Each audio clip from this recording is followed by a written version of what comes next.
नमस्कार, मैं मनु सिंह। हमारे साथ है सीनियर एडवोकेट मिस्टर शेष कुमार। क्या होती है आईपीसी बहुत सारे नागरिक का question. Hello it's very good morning. So today I am going to take user question को लेने से पहले जैसा हम हर वीडियो में बताते हैं, अगर आपने इस वीडियो को सब्सक्राइब नहीं किया तो सब्सक्राइब कर लीजिए, बेल आइकन दबा दीजिए ताकि लेटेस्ट अपडेट आए तो आप तक पहुंचे।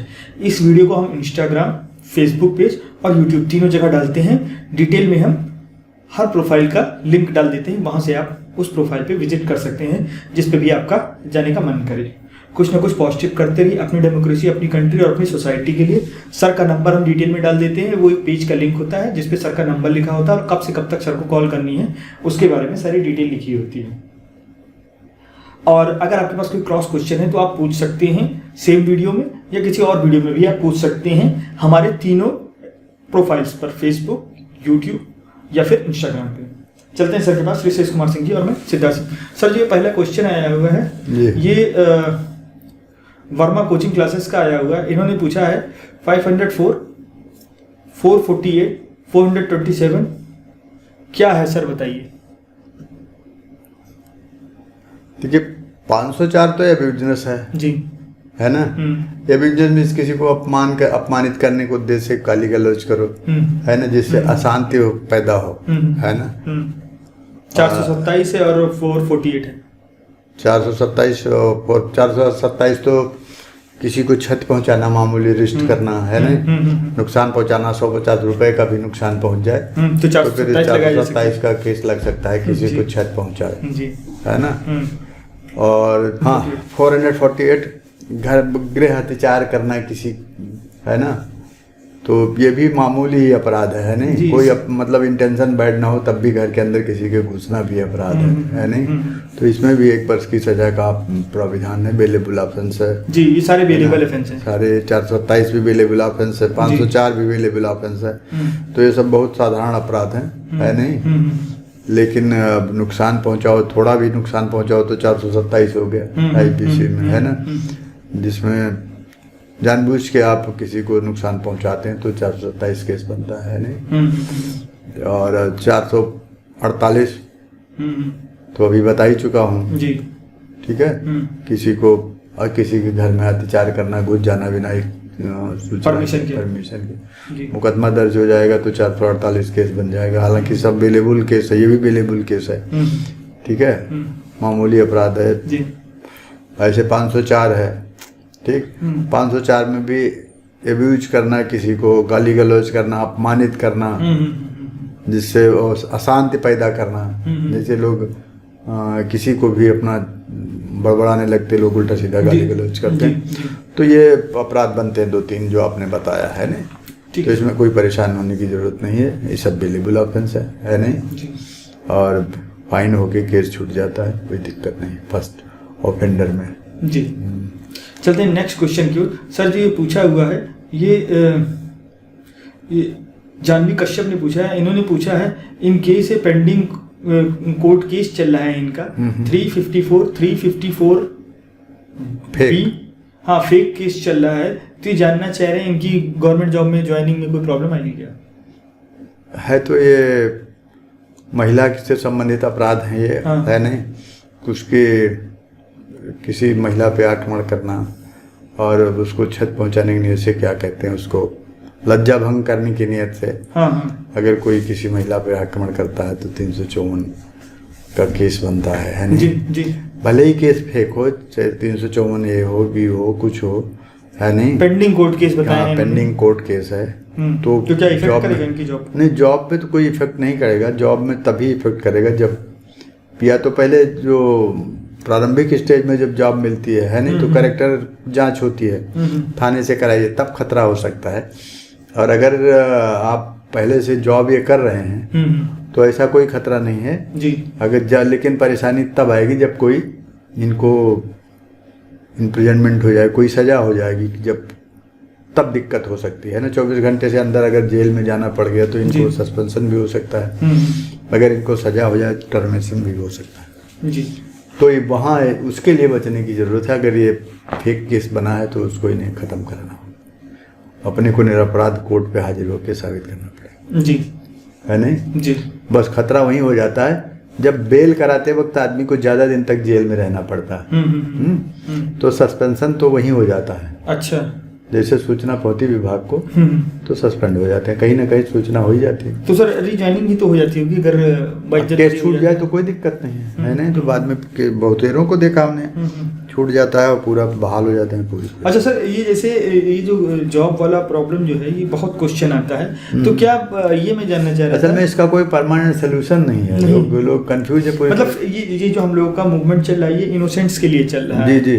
तो जिन लोग जैसे निर्दोष फंस गए हैं उनकी जैसे कोई निर्दोष फंस जा रहा है नहीं जी, तो उसका क्या इलाज है, वो खुद अपने को बचा सकता है जी, ठीक है।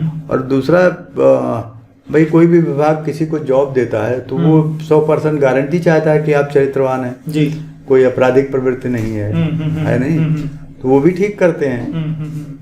अब यह है अगर आपको फर्जी फंसाया गया है तो वो आप अगर अच्छे लोगों के साथ बैठोगे, स्थिति को समझोगे, है नहीं, बच्चे अति जोश में कुछ काम ऐसा कर देते हैं कि जिससे उनकी इमेज खराब हो जाती है।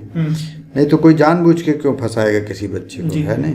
अच्छा सर, ये सारे जो आप मान लीजिए किसी के फेवर में आ गया कोई केस, तो क्या मजिस्ट्रेट ये लिखते हैं बाय रिटन की बाय इज्जत बरी करते हैं, क्या ऐसा कोई सर्टिफिकेट जारी करते हैं? केस फोरफिट कर देते हैं, खारिज कर देते हैं, उस आदेश होता है बाकायदा। अच्छा, उस सर्टिफिकेट पे ये चीज लिखा रहता है? हाँ, आदेश लिखते हैं। कंप्लेन कोर्ट में रोज एक जजमेंट आता है पूरा, तो वो अगर अभियोजन के साथ करेंगे, अगर जैसे डिस्चार्ज कर देते हैं तो उसी तरह से लिखते हैं, अगर पूरा मेरिट, लेकिन लिखते हैं पूरा कारण लिखते हैं कि क्यों ये केस डिस्चार्ज किया गया या क्यों इनको सजा नहीं दी जा रही है जी, किसकी वो पूरा डिटेल लिखा जाता है। कोर्ट पूरा अब साक्ष्य के हिसाब से लिखती है कि इतने सबूत आए जिसमें ऐसा नहीं लगता है कि इन्होंने अपराध किया है जी, ठीक है जी। तो या ऐसे संदेह पैदा हो जाते हैं। देखो, साक्ष्य में अगर संदेह पैदा होगा तो उसका अभियोजन को पक्ष, उसका लाभ अभियुक्त को मिलता है, ठीक है। अपराध जो है प्रमाणित होना चाहिए साक्ष्य से, ये नहीं है कि पढ़ने के बाद ये लगे कि घटना हुई भी हो सकती है और नहीं भी। जहाँ संदेह पैदा हो गया अपराध के बारे में, तो ये क्या कई पेज का जजमेंट होता है? हाँ, कई पेज का जजमेंट होता है। अच्छा, एक उसमें पूरा रीजन बकायदा लिखा रहता है, केस स्टडी रहती होगी कोर्ट के हिसाब से। अब FIR में दिन में बताया गया घटना, बयान वाले रात में बता रहे हैं, है नहीं। कोर्ट मतलब थाने की दूरी अभियुक्त जहाँ अकरेंस प्लेस है वहाँ से 1 किलोमीटर का है, और FIR आप 5 दिन बाद कराते हैं। तो ये सब चीज़ें जो हैं बहुत काउंट करती हैं। ज़्यादातर केसेज इसी आधार पर छूट जाते हैं कि लोग अपने ही बयान से संदेह पैदा कर देते हैं, है ना। मारपीट डंडे से हुई है दिखा देते हैं, फरसा वाला से, तो उसका चोट होना चाहिए ना, उसकी चोट दूसरी तरह की होती है। तो जो मेडिकल रिपोर्ट होती है उससे पता लग जाता है किस चीज़ से मारा गया है, कि फंसाने के लिए किया गया है कि एक्चुअल में किया। तो वो तमाम कोलैबोरेट सब एविडेंस जो होते हैं, मेडिकल से, बयान से, पुलिस रिपोर्ट, ये सब चीज़ें टैली की जाती हैं। तो जो कोर्ट है उस पर वो इस स्थिति पे पहुंच जाते हैं कि अपराध हुआ है कि नहीं हुआ है, ठीक है। सर, जो नेक्स्ट क्वेश्चन आया हुआ है ये सोनू रिजवान का आया हुआ है। इन्होंने पूछा है सजा कितने साल की होती है IPC 313 में, 313 IPC में? हाँ, 313 एक गंभीर अपराध है जी, है ना। पत्नी का गर्भपात कराना उसकी इच्छा के विपरीत आया समझने, तो ये नॉन अवेलेबल है नहीं, और कॉग्निजेबल ऑफेंस है, और साथ ही इसमें सजा भी बहुत है जी, है ना। 10 वर्ष तक की सजा हो सकती है अगर कोई ऐसा अपराध करता है तो, है ना। और ये जो गर्भपात है कराने पर रोक भी है जी। हाँ, ये तो सर हम हर जगह न्यूज में भी देखते हैं, हर जगह बैनर भी लगा रहता है। शिशु हत्या हर जगह रोकने का प्रयास है, कानून में भी पाबंदी है इसीलिए। तो ये 313 धारा बहुत गंभीर धारा है, इसमें आजीवन कारावास तक सजा हो सकती है नहीं। इसलिए आप सावधानी से इस केस को हैंडल करें, है ना जी। अगर आपने अपराध नहीं किया है तो आप कंसेंट बयान से महिला के उससे बच सकते हैं, है नहीं। ये अपराध तभी बनता है जब महिला के कंसेंट के बिना कराया हो, है ना, तब ये केस ज्यादा गंभीर हो जाता है, गंभीर हो जाता है जी। और मैं जितने भी सारे डॉक्टर के यहाँ जो भी गायनोलॉजिस्ट होते हैं वहाँ पे हर जगह ये लगा रहता है कि वही जहाँ कोई रिस्क होता है, लाइफ रिस्क होता है, वहीं ये सब परमिशन होती है। मतलब उसमें डॉक्टर को बाकायदा मेंटेन करना होगा, रिपोर्ट लगानी होगी, क्यों ऐसा करना पड़ रहा है नहीं? तो क्या ये क्या रिपोर्ट कहीं अब जैसे माँ को बचाना है तो ऐसी स्थिति में भ्रूण का नुकसान हो सकता है, तो सर ये लाइफ रिस्क भी होती है। इस रिपोर्ट को क्या गवर्नमेंट के पास भी भेजा जाता है क्या, ऐसा कुछ होता है? अब अगर कोई FIR होती है तो उस पर फाइनल रिपोर्ट लग जाती है। अच्छा। और फिर रिपोर्ट करेगा कौन? जी जी। ये सर नेक्स्ट क्वेश्चन है, ये स्वाति जायसवाल ने पूछा है। इनका जो क्वेश्चन आया है, इनके प्रॉपर्टी राइट चले गए हैं, इन्होंने क्या कहते हैं इंटर रिलीजन मैरिज करके, और अगर पहले से शादी की हुई है, ये जानना चाहिए फिर से शादी करना चाह रही हैं, इंटर रिलीजन मैरिज करना चाह रही हैं, तो क्या ये स्पेशल मैरिज एक्ट में आएंगे? कर सकती हैं? देखिए, मैरिज तो कर सकती हैं, लेकिन अगर पहले से मैरिज है तो बिना उसको डाइवर्स किए ये दूसरी मैरिज नहीं कर सकती हैं जी, है नहीं? और अगर ये जाति बदल लेती हैं, है ना, अब उसमें तो इनको फिर संपत्ति का भी नुकसान हो सकता है जी, है नहीं? इनको फिर उस परिवार से रह कहाँ जाती है फिर, है ना? तो वो लाभ इनको नहीं मिलेगा जी।